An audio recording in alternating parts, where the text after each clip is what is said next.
Vai, azulão, azulão, companheiro, vai. Foi o coronel Biloc. Disse para mim: Gregório Bezerra, diga, filho da puta, eu sou um filho da puta. Eu olhei para ele e disse: coronel, a minha mãe era uma mulher honrada. Ele baixou a cabeça. Eu também tenho mãe, eu também. Quer dizer, para mim ele foi esmagado ali. Diga, filho da puta, eu sou traidor da pátria. Eu sou um patriota, coronel. E por ser patriota que estou sendo aqui torturado. Gregório Bezerra, o meu país agora está livre. Eu respondi: o Brasil será livre, coronel. Amanhã ou depois, pelas massas sofridas, pelos democratas e progressistas e por todos os antifascistas. Diz que sem ele o sertão não é mais sertão. Ai, vou, azulão, vai contar, companheiro. Vai.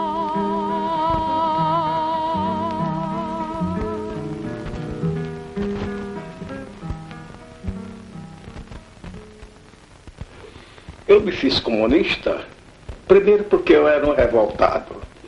Porque até a idade de 29 anos, praticamente, procurava um caminho. Eu tinha vontade de lutar, mas não tinha o apoio, não tinha uma pessoa que me esclarecesse. Então, em 1929, viajando no trem da Central do Brasil, um camarada que tinha sido meu companheiro, meu colega de trabalho em 1917, ajudante de pedreiro como eu, e chegou no meu ouvido, cochichou: você já leu esse jornalzinho? Eu disse: que jornal? Ele disse: A Nação. Eu disse: que Nação? Ele disse: é um jornal editado pelo Partido para as Massas. Então, botou no meu bolso. Quando eu cheguei no alojamento, eu fui ler o jornal. Li 2 vezes. Até o fim da última página. Comecei na primeira página, fui o último. E verifiquei que o jornal falava uma linguagem diferente dos jornais existentes até então. Aquilo me impressionou. Como eu tinha um colega, primeiro sargento, era o sargento e antes era o chefe dos sargentos lá no meu batalhão, eu conversei com ele e mostrei o jornal. Ele pegou o jornal e leu e disse: olha, Gregório, isso é perigoso. Guarda, porque você sabe que no círculo de sargento tem colegas honestos, bons, humanos, mas também tem colegas que por mais uma divisa é capaz de vender o seu próprio camarada, é preciso de delatar qualquer gesto dos colegas. Eu tomei aquele conselho, guardei o jornal, mas não rasguei. Meses depois, este mesmo companheiro, encontrei-me na Central do Brasil. Ele chegou nos meus ouvidos e disse: tu já lesse a Classe Operária? Eu disse: que Classe Operária, rapaz? Ele disse: é um jornal do partido. Eu que queria o partido, que sonhava encontrar com um comunista para me levar para o partido, fiquei assim. E ele botou a Classe Operária. Aí eu não mostrei mais a Classe Operária no partido para ninguém. Li a Classe Operária de cabo a rabo, como diz, e gostei do jornal. Em 30, eu volto ao Recife como sargento instrutor, e lá o partido me procurou. Refletindo, aceitei o partido e ingressei. Depois, já em 1934, Luiz Carlos Prestes fez uma declaração pública se filiando ao Partido Comunista do Brasil. O ingresso de Prestes deu um impulso extraordinário ao movimento de organização de bases do partido, não somente no setor operário, mas também no setor militar. Prestes ainda era considerado naquela época pelas massas trabalhadoras, inclusive pela pequena burguesia, estão vendo como o Cavaleiro da Esperança. Tinha um prestígio extraordinário. Em 1935, grupos liberais, partidos de esquerda e sindicatos organizaram a Aliança Nacional Libertadora, Frente Única contra o Fascismo e pelas reformas de base. A aliança cresceu.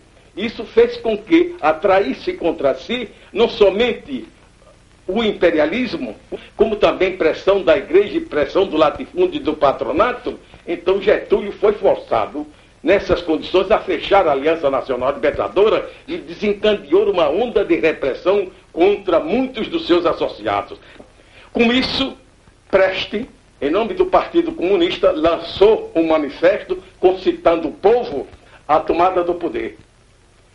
Esse manifesto de Preste se atraiu muitos elementos de massa, afastou, por outro lado, grande número de intelectuais, de elementos progressistas, nacionalistas, que estavam de acordo com o Programa Nacional Libertador, mas não estavam de acordo com o assalto ao poder.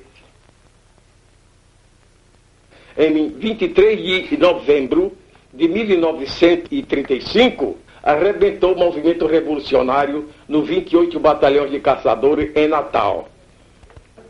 Logo no primeiro dia, eu pessoalmente recebi um radiograma e tomei todas as medidas necessárias no sentido de comunicar o comando da Revolução, que se achava reunido permanentemente, e recomendando de que não levantassem o batalhão, não deflagrasse a Revolução em Recife no dia de domingo. Isto porque, nessas condições, os quartéis ficam semi-vazios. No dia 24 de novembro, era um domingo, nós íamos reunir o Comitê Militar no sentido de planificar a melhor maneira do levante. Mas acontece que nesta mesma hora que nós íamos nos reunir, chegou a ordem para deflagrar o movimento revolucionário. Mas acontece que a reação, que já estava prevendo a deflagração da Revolução, tomou suas precauções. Então se concentrou no pavilhão de comando. Tivemos que passar mais de 36 horas tiroteando até que se conseguiu dominar totalmente o quartel. O tenente Bejuchet, que era um dos chefes do movimento revolucionário, saiu para trazer a massa de operários, a massa de ferroviários para pegar em arma. Mais de 4.000 pessoas vieram sob a sua direção e se distribuiu armas e munições à torta e à direito com aquela massa. A meu ver, o comando da Revolução cometeu um grande erro, porque aquela massa, se está enquadrada entre os militares, que eram verdadeiros técnicos do ponto de vista militar, começaram a sair pelas ruas, tiroteando à torta e à direito. Isto prejudicou muito a coesão da força revolucionária, a falta de organização.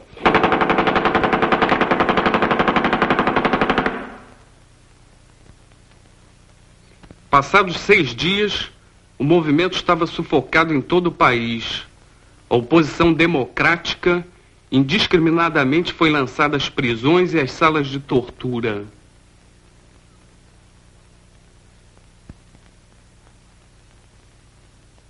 A partir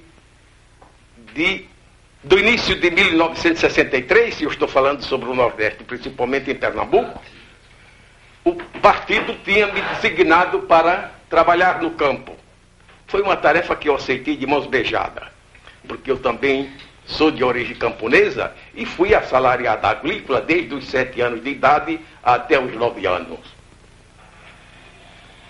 Dr. Júlio Maranhão, dono da usina Caxangá, seu gerente e alguns capanga liquidaram uma pequena comissão sindical que foram pedir a diferença dos seus salários que não tinham recebido.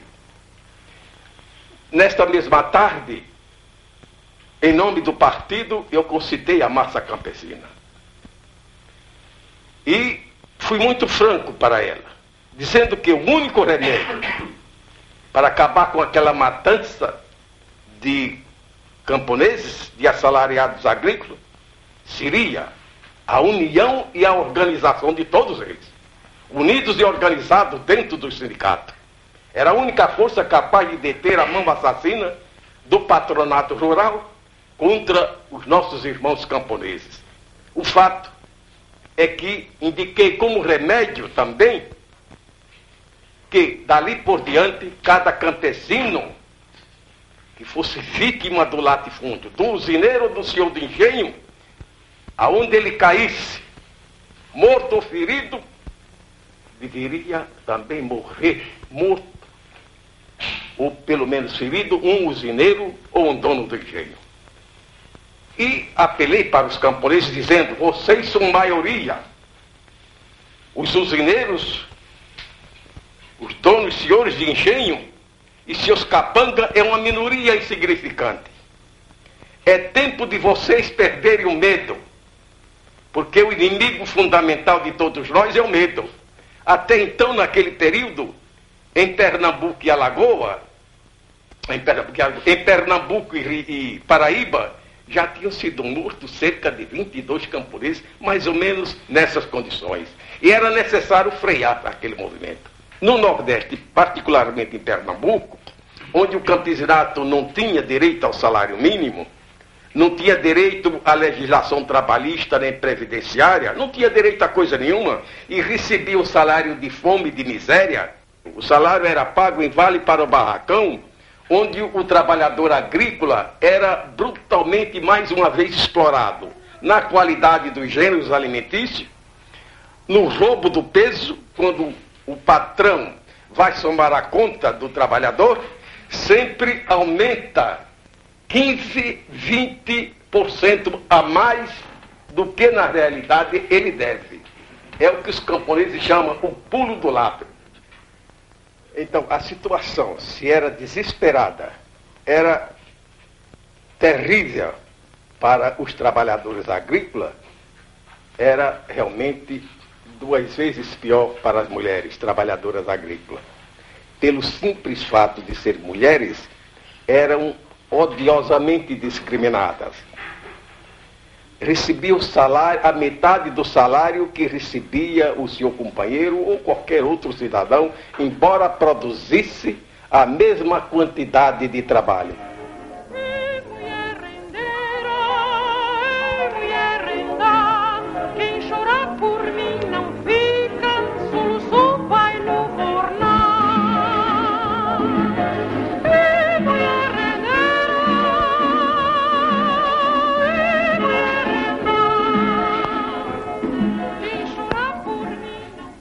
Conseguimos mobilizar a massa camponesa. Criamos delegacias sindicais em todos os engenhos, em todas as fazendas da zona da mata. Mostrávamos para o campesinato que a reivindicação econômica era imprescindível, era necessário.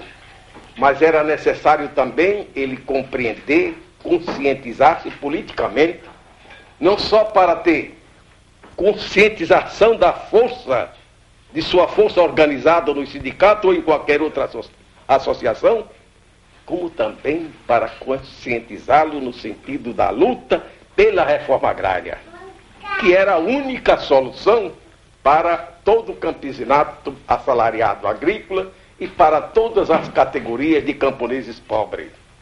Eles compreenderam, porque sentiam o apoio da classe operária. Através de greves, são obtidos o salário mínimo e o direito à sindicalização rural. Em março de 1964, é assinada a Lei de Reforma Agrária.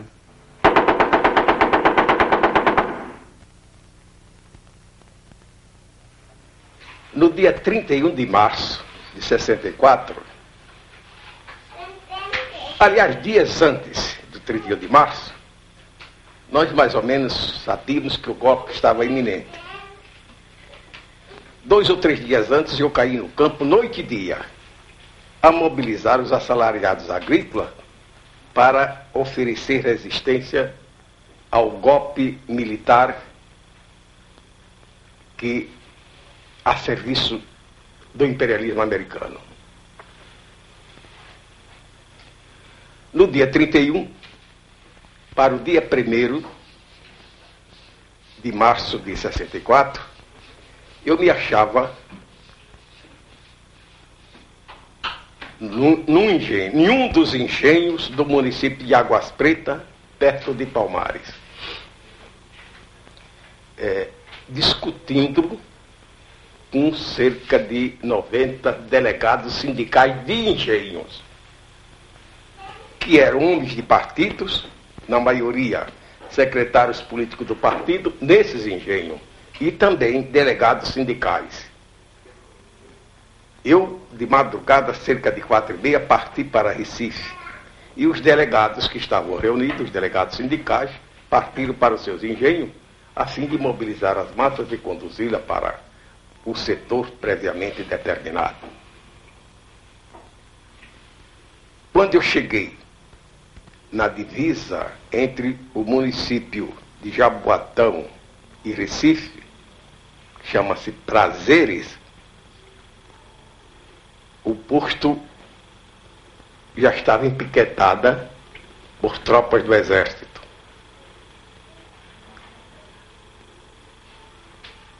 Logo de longe tinha uma grande fila. Eu coloquei o meu jipe na fila dos militares. E observei que quando os militares buzinavam 3 vezes, fã, a barreira abria, né? E os carros passavam. Eu também procurei evitar, né? O que é bom a gente evita sempre, né? Atravessei a barreira, cheguei em Recife. Mas desconfiei, tudo parado. Não vi tiro que eu esperava, já encontrar o pipocado de metralhadoras da fuzilaria, etc. Nem um tiro, tudo calmo, sereno. Meu problema era a arma.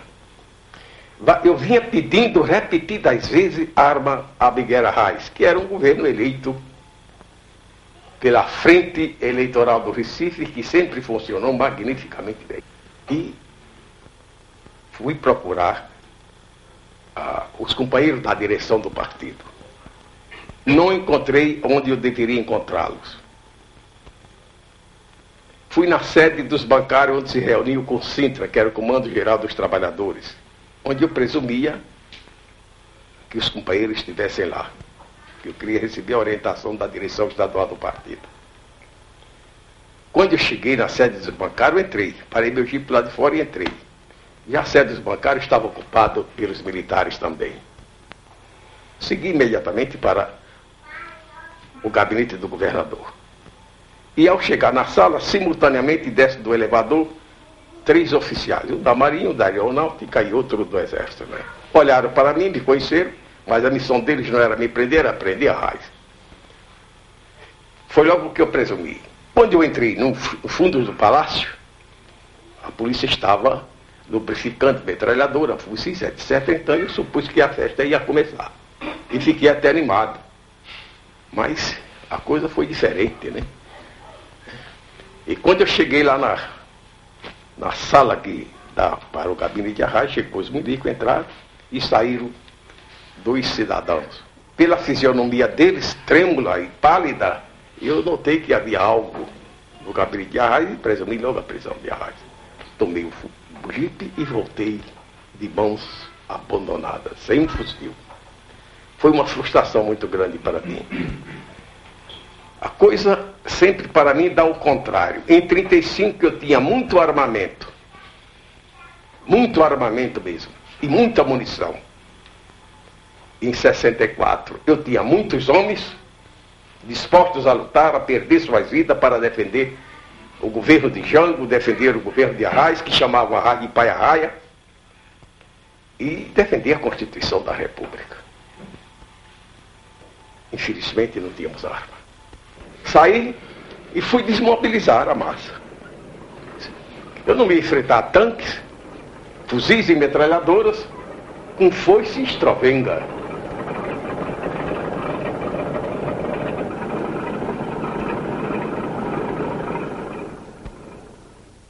Fui preso dentro da usina Pedrosa. Não fui maltratado.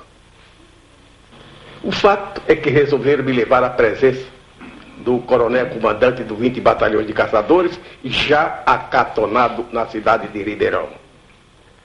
Lá o comandante reuniu seus oficiais e resolveu então me apresentar ao comandante do quarto exército, general Justino Alves Barto. algemaram-nos de pés e mãos, me enlinharam todo de corda, dos pés à cabeça, e me jogaram dentro de uma carroceria de caminhão como se eu fosse um fardo de qualquer coisa. O general Justino Alves perguntou aos coronéis Ibiapina e Bandeira se me conhecia. Ibiapina respondeu que me conhecia, que eu tinha sido instrutor de educação física no colégio militar, era um excelente instrutor, todo mundo gostava de mim, mas que agora ele tinha nojo de mim.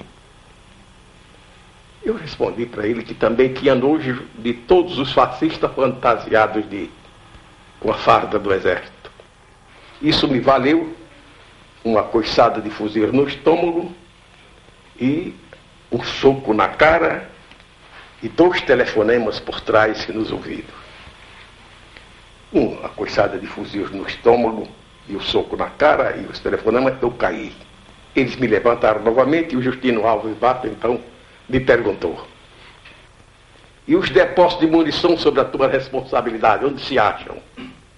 Eu respondi: que depósito de armamento e munição, general?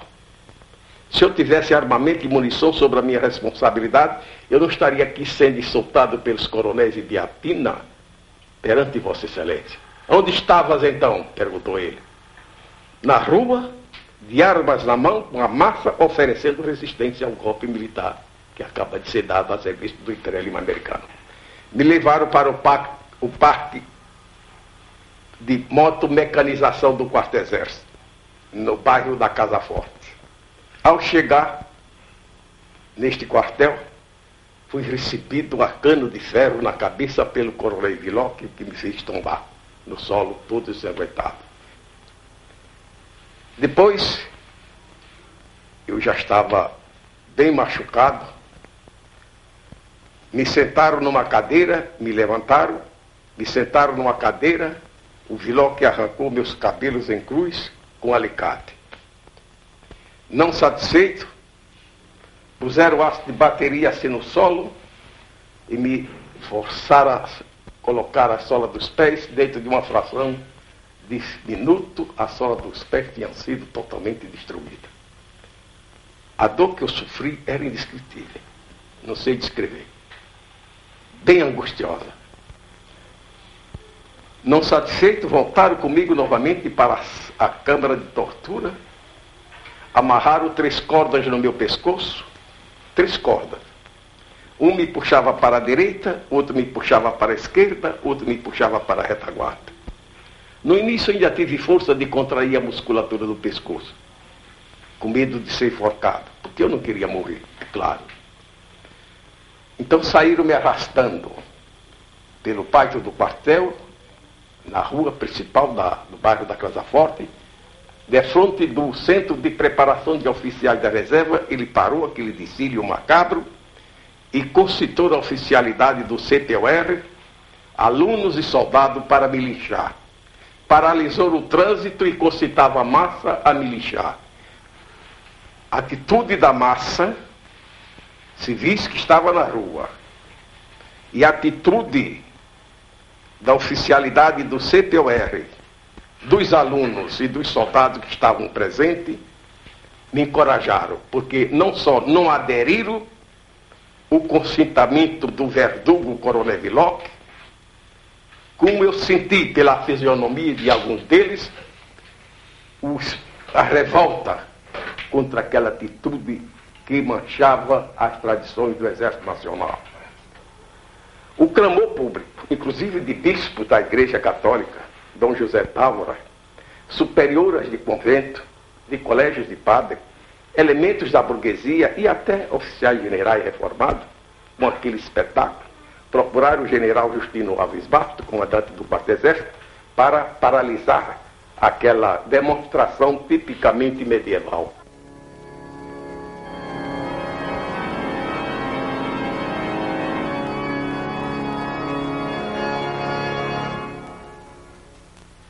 Além dos telefonemas e do repórter Écio, que anunciava de instante a instante que eu estava sendo trucidado no bairro da Casa Forte pelo coronel Villoque e uma turma de sargentos. Eles precisavam, então, dar uma demonstração de que eu estava ali. E por isso fui mais uma vez televisionado lá dentro do quartel. Isso foi bom porque o público tomou, pelo menos viu o meu estado físico em que eu me achava naquele momento. Prender, torturar e matar era exclusivamente um privilégio da polícia política de Vargas, principalmente chefiada pelo bandido fascista Filinto Miller. Agora, de 64 para cá, elementos das Forças Armadas do Brasil, Exército, Marinha e Aeronáutica, e a Polícia Federal disputam esse privilégio de perseguir, prender, torturar e matar e sequestrar presos políticos. Mas também, além dessas forças oficialmente conhecidas repressoras, existem grupos de terroristas apoiados, dirigidos pelo regime fascista atual. São os grupos de caça comunista, o Esquadrão da Morte e tantos outros que proliferam pelo Brasil afora, a serviço dos truques, dos monopólios, inclusive da CIA. Eu tirei 23 anos de prisão, em 3 etapas.